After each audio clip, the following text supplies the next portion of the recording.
Hello everyone! আজকে আমরা বানাচ্ছি গ্রিন পানির। এই গ্রিন পানির বানানোর জন্য আমরা কিন্তু কোনো রকম পেঁয়াজ পাতা বা কোনো রকম আমিষ জিনিস ইউজ করিনি।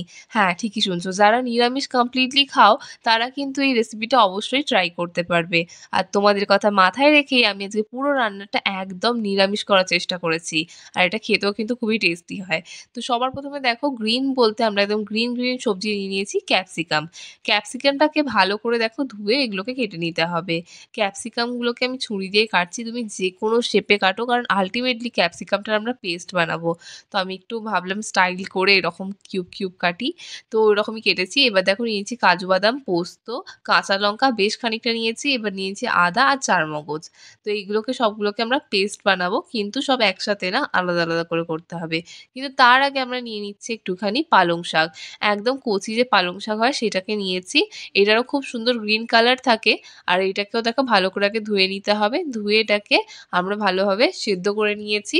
সেদ্ধ করে গরম জলটা ফেলে দেবো, ফেলে দিয়ে ঠান্ডা জল দেবো। আর এই প্রসেসটাকে ব্লাঞ্চিং বলে। তো যাই হোক তোমরা যারা জানো না ব্লাঞ্চিং কাকে বলে তোমরা আজকে শিখে গেলে। তো এইরকমভাবে ব্লাঞ্চ করে নিলে কি হবে, এইরকম যে কালারটা আছে সেটা একদম একই থাকবে। মানে বয়েল করার পর যে কালার চলে যায় সেটা কিন্তু যাবে না। এবার দেখো ধনেপাতা নিয়ে নিয়েছি আমাদের আরেকটা গ্রিন জিনিস। তো এটাকেও কুচিয়ে দেখো এরকমভাবে একটু বড়ই রেখেছি কারণ এটাকে আমরা আল্টিমেটলি ব্লেন্ড করব। তারপর দেখো পনিরটাকে আমরা কিউব করে কেটে নেবো। এখানে পনিরের সাইজগুলো একটু বড় রাখবে তবেই টেস্টটা কিন্তু ভালো লাগবে। একদম ছোট হলে না মুখে পড়বে না।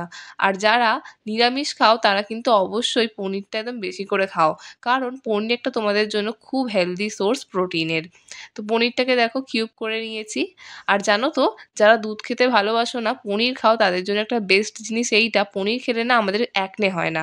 অনেক সময় ডেয়ারিতে অ্যাকনে হয় কিন্তু পনির খেলে হবে না। এবার দেখো যা গ্রিন জিনিস আছে সেগুলোকে কিন্তু আমি মিক্সির মধ্যে দিয়ে দিচ্ছি। দিয়ে দেখো এই কাঁচা লঙ্কাগুলোকে একটু ফাটিয়ে দিচ্ছি এতে কিন্তু সুবিধা হবে। এরপর দেখো ব্লাঞ্চ করে রাখা পালং শাকটা দিয়ে দেবো, দিয়ে ভালো করে কিন্তু এটা একটা পেস্ট বানিয়ে নেব। দেখো পেস্টটা পুরো রেডি হয়ে গেছে। আর যারা তোমরা মিক্সিতে করবে না তাদের কিন্তু শিলনোড়াতে এটা বাটতে হবে। কি সুন্দর দেখো একদম গ্রিন কালার এসছে। এবার দেখো একটু কড়াতে তেল দিয়ে দিচ্ছি, বেশি করেই দিয়েছি। দিয়ে কিন্তু আমরা পনিরগুলোকে একে ভেজে নেব। তেলটা গরম হয়ে গেলে একে পনিরের কিউবগুলোকে এর মধ্যে দিয়ে দিতে হবে। দিয়ে পনিরগুলোকে দেখো একটু লাল করে আমরা ভেজে নেব। এতে কি হবে, রান্না করার সময় পনিরগুলো খেতেও ভালো লাগবে, এছাড়াও পনিরটা কিন্তু ভেঙে যাবে না। এইটা একটা কিন্তু ভালো জিনিস ভেজে নিলে। তো দেখো পনিরটা ভাজা হয়ে গেছে, এবার তেল থেকে আমি তুলে নিচ্ছি। ভালো করে তেলটা ঝারিয়ে কিন্তু আমরা এটাকে তুলে নেব। এবার দেখো লেফট ওভার তেলের মধ্যে দিয়ে দিচ্ছি জিরে ফোড়ন। জিরেগুলো দেখো হালকা একটু ভাজা হয়ে যাবে। তারপর আমরা যে পেস্টটা বানালাম সেটা কিন্তু এর মধ্যে দিয়ে দেবো। দিয়ে সমস্তটাকে দেখো ভালো করে একদম মিক্স করে নিতে হবে। ভালো মতো করে দেখো তেলের সাথে একদম মিক্স করে নিয়েছি। আর এটাকে কিন্তু কষাতে হবে।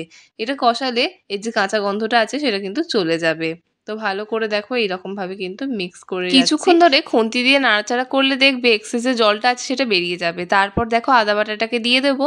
দিয়ে ভালো করে কিন্তু খুন্তি দিয়ে এটাকে মিক্স করে নেবো। আদাটাকেও কিন্তু ভালো করেই কষাতে হবে যাতে আদার গন্ধটা চলে যায়। তো ভালো মতো করে দেখো এরকমভাবে লো ফ্লেমে কিন্তু এখন আমি কষাচ্ছি। এরপর কাজু বাদাম, চারমগজ আর পোস্ত বাটাটা আমি এর মধ্যে দিয়ে দেবো।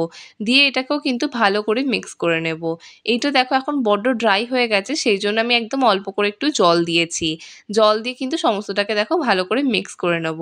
যখন ড্রাই ছিল তখন কিন্তু ভালো করে মিক্স করা যাচ্ছিল না, সেই কারণেই কিন্তু এখানে জলটা দেয়া। তোমার যদি প্রয়োজন মনে হয় তো এইরকমভাবে কিন্তু তুমি জল দেবে।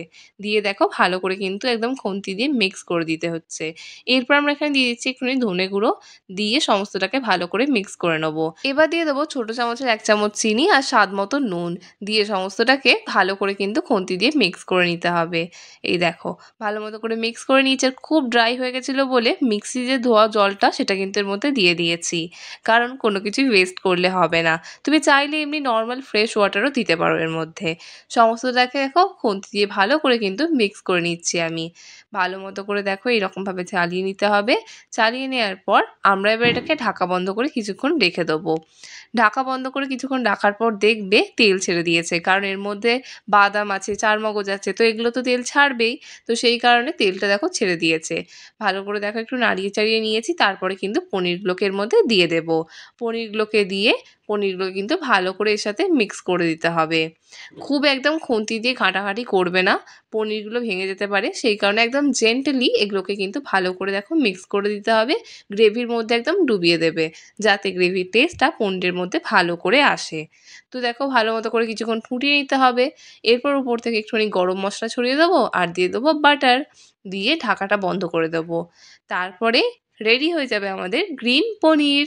তুমি এটা যে কোনো কিছুর সাথে খেতে পারবে, আর এটা কমপ্লিটলি নিরামিষ, তাই কিন্তু এটা অবশ্যই ট্রাই করো। এবার তোমাদের একটা ছোট্ট কাজ, চটপট যাও ইউটিউবে সার্চ করো ফোরন বলে, সাবস্ক্রাইব করে বেল আইকনটা ক্লিক করতে একদমই ভুলো না, যাতে আমাদের নিত্য নতুন রান্নার নোটিফিকেশান তুমি সবার আগে পাও। আর তুমি যদি আমাদের ভিডিও ফেসবুকে দেখে থাকো তাহলে আমাদেরকে ফলো করে দিও। And don't forget to like, comment and share. ইতি তোমার ফোরন। বাই।